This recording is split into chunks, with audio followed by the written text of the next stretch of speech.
السلام عليكم، اهلا بيكم في مطبخ شيماء ابراهيم.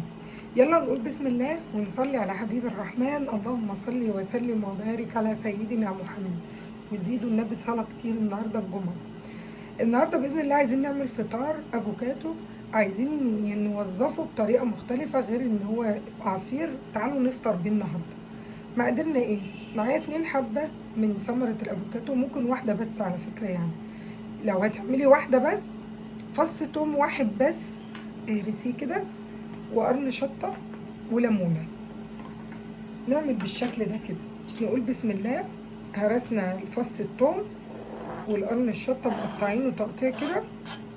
على فكره طعمه خطير يا جماعه، والله بجد حلو جدا.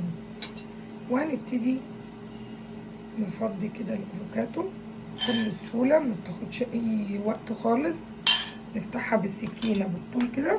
بسم الله ما شاء الله تبارك الرحمن. وبالمعلقه بتخرجي كل اللي فيها بالشكل ده كده. وهنبتدي نجيب شوكه نهرسها بيها. هرسته ما شاء الله بالشكل ده ما شاء الله. هنديله بقى رشه ملح خفيفه خالص مش كتير، وهنعصر له عصره ليمون. الافوكاتو بحب الليمون لانه فيه فيتامينات عاليه جدا، فالليمون عشان ما يسودش.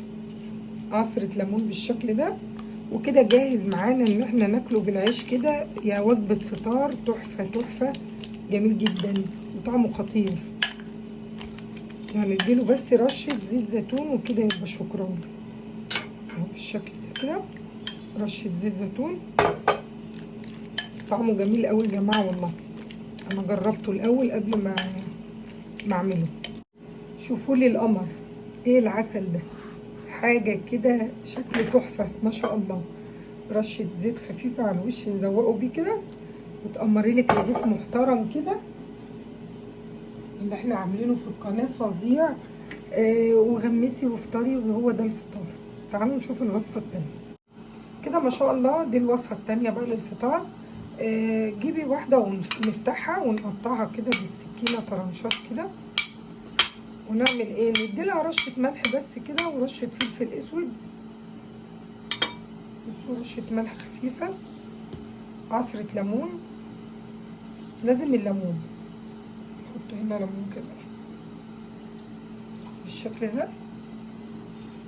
واي بقى بهارات انت بتحبيها في السندوتش بتاعك، يعني رشه شطه، رشه فلفل اسود صغنونه.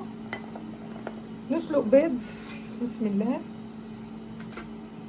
بالشكل ده كده. توست بقى يتحمصيه في الجريل يا في التوستر زي ما انا عملته كده.